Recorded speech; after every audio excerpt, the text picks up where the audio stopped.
In the latest of Disney Star Wars shows, the fan-favorite Star Wars character Obi-Wan Kenobi will finally return to our screens in the new Obi-Wan Kenobi series.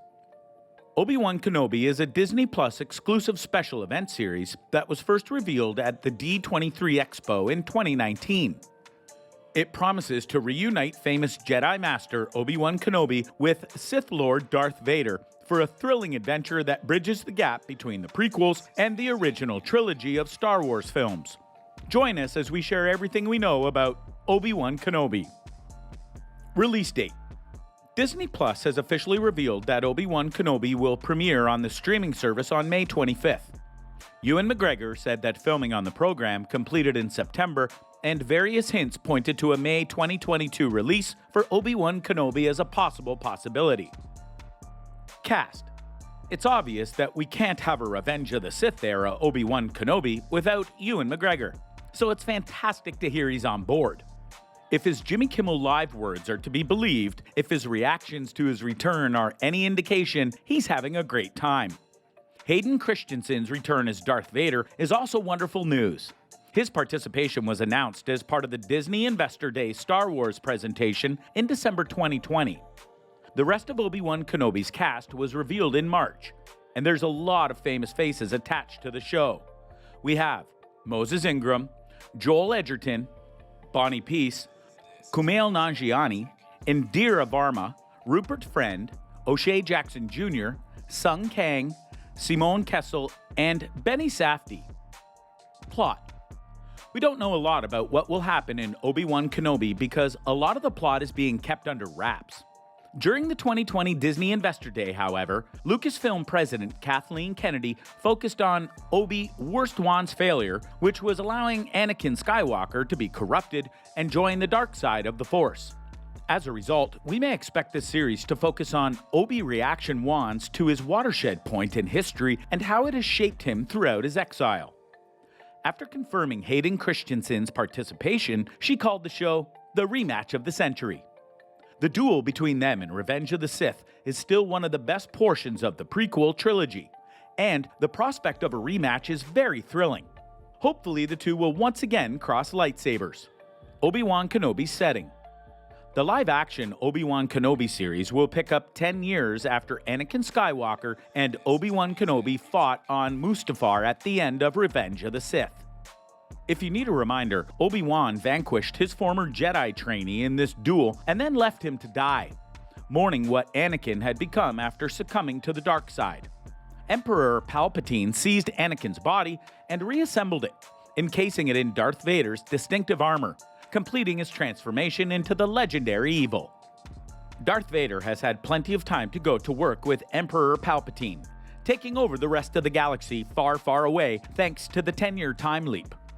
Obi-Wan went into hiding after leaving Leia with Senator Bail Organa and sheltering Luke with his aunt on Tatooine. He was waiting to oversee Luke Skywalker's training. The director for this series. The show is directed by Deborah Chow, who has Star Wars pedigree in the form of her excellent work on The Mandalorian. The need to find the right director for a show like this was apparently essential to those in charge at Lucasfilm. We really wanted to select a director who is able to explore both the quiet determination and rich mystique of Obi-Wan in a way that folds seamlessly into the Star Wars saga. Lucasfilm president Kathleen Kennedy said in a release, "Based on her phenomenal work developing our characters in The Mandalorian, I'm absolutely confident Deborah is the right director to tell this story." And that's a fair thing to say. You need the right director, because you're not just adding to the key lore of the Skywalker saga, you're dealing with Obi-Wan Kenobi. You mess that up, people will hound you for it. The series has been written by Hussein Amini, who also penned Drive and Snow White and the Huntsman, so it appears we'll have a good team here, which is all fans could hope for until they see the finished product. The writer. Joby Harold, an English screenwriter and producer, created the series. Joby worked on Edge of Tomorrow, John Wick 3, and Guy Ritchie's 2017 fantasy epic King Arthur, Legend of the Sword, as an executive producer and co-writer. He also worked on Paramount's untitled Bumblebee sequel, planned for release in 2022, and co-wrote Zack Snyder's recent Netflix zombie heist, Army of the Dead. Teaser. For the longest time, all we had in terms of information for the series is that it would indeed feature Ewan McGregor as Obi-Wan once again, and that it would be set after the events of Revenge of the Sith, which is not much to go on if you really think about it. Thankfully, last year during Disney Day, we did get a brief teaser of what was to come. And while it didn't drop all the information, it did drop enough. The video was mostly an interview with Obi-Wan himself, Ewan McGregor, who gushed about his excitement for the show and for Star Wars in general. McGregor says that he's especially excited to be reunited with his prequel co-star, Hayden Christensen, who will return to his role as Darth Vader. Some concept art was shown, including the two legendary foes clashing, so we're guaranteed some big action.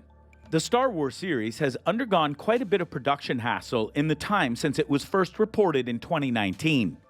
Since then, the show was put on hold and apparently got retooled into something a little bit different.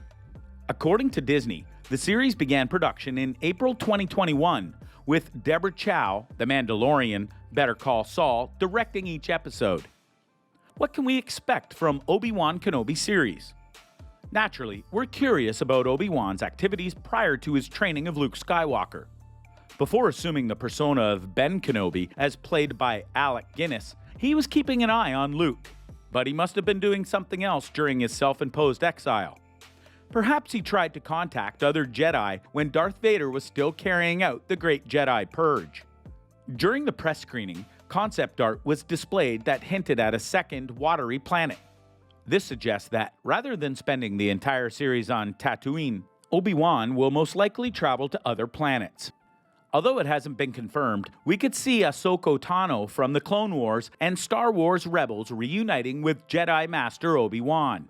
Ahsoka Tano, played by Rosario Dawson, made her live-action Star Wars debut in Season 2 of The Mandalorian. But she has been fighting the forces of the dark side since her first appearance in the Clone Wars animated film in 2008. While she was Anakin's apprentice, Ahsoka was Darth Vader's major goal for identifying Obi-Wan, and Obi-Wan was virtually a second tutor to her. Because all three characters have a past, there's a potential they'll run into each other again in the future limited series. Returning Ahsoka and Obi-Wan Kenobi would also be a fantastic way to set up Star Wars. Ahsoka, the upcoming Mandalorian spin-off set sometime after the events of Star Wars Rebels.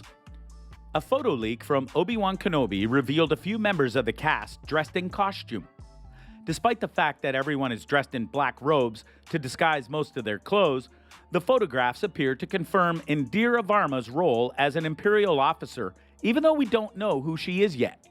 There are also a few photos of Ewan McGregor in his Obi-Wan outfit, but the black cloak he's wearing on top of it hides any hidden details. Bringing back Darth Vader and the Jedi Hunters. Naturally, the other person very excited for this is Hayden Christensen. It was such an incredible journey playing Anakin Skywalker, Christensen recalls. Of course, Anakin and Obi-Wan weren't on the greatest of terms when we last saw them. It will be interesting to see what an amazing director like Deborah Chow has in store for us all. I'm excited to work with Ewan again. It feels good to be back. Hopefully, he'll get to add more to his take on the character that fans will enjoy, as there's still heavy debate about the prequels.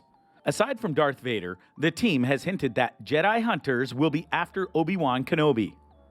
In the lore, both books, video games, and animated series When the Empire Rose, those hunters came in the form of Inquisitors, who were either Force-sensitive people who were corrupted into the Sith way of life, or those who were just able to do what needed to be done in order to hunt Jedi. Given the importance of finding Obi-Wan Kenobi, we could see some large numbers of Inquisitors sent after him, and that could lead to the big clash with Vader. That's a wrap. So, what are your thoughts about Obi-Wan Kenobi? Are you excited to see Ewan McGregor back in the role? What are your expectations and theories for this show? Let us know by leaving a comment down below. Also, if you enjoyed this content, consider subscribing to our channel and hitting that notification bell. And don't forget to leave us a like. Thanks for watching, and we'll see you in the next video.